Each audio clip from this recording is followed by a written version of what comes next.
We are learning more about the pilot, Hugh Mattingly, who was killed this week in a plane crash at the Richville Airport. Action News Now reporter Margot Rowe spoke with the family of Mattingly and shares with us how the family is remembering him. He was very gregarious. He had a ton of friends, which we are finding just how wide his circle really is. Amelia Mattingly says her father, Hugh Mattingly, was not only a pilot with a passion for aviation, he was a husband, a father, and a grandfather, with roots spread throughout Butte County, starting in Biggs, at what is now Wheeler's Ranch and Feed Store. But decades ago, this land was his family's ranch. We definitely feel a connection here. One of the buildings is a building my grandfather had built, and this was always a very special place to my dad and to all of the Mattinglys. It was kind of a home base. One of Mattingly's aviation friends described him as always happy and loved all things aviation. Amelia says her father loved to share stories and to be part of the community.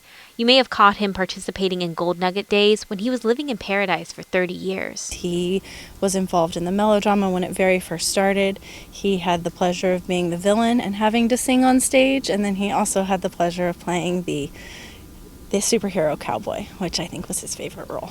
Amelia shared with me that she and her parents are campfire survivors, and after the fire, her dad's passion for aviation came into full fruition, where he went from being a banker to spending more time in the sky.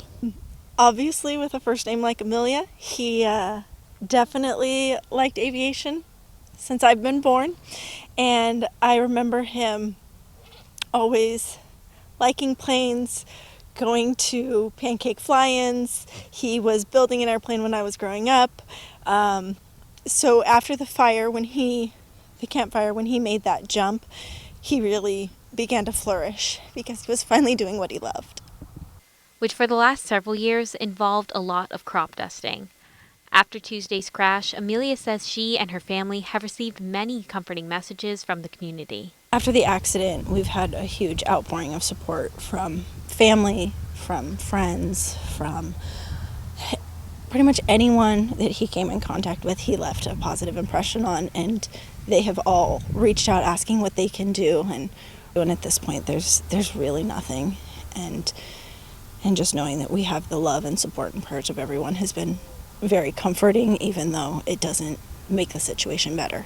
Amelia says her family is currently coordinating a private memorial for her father. In Biggs, I'm Margot Rowe for Action News Now.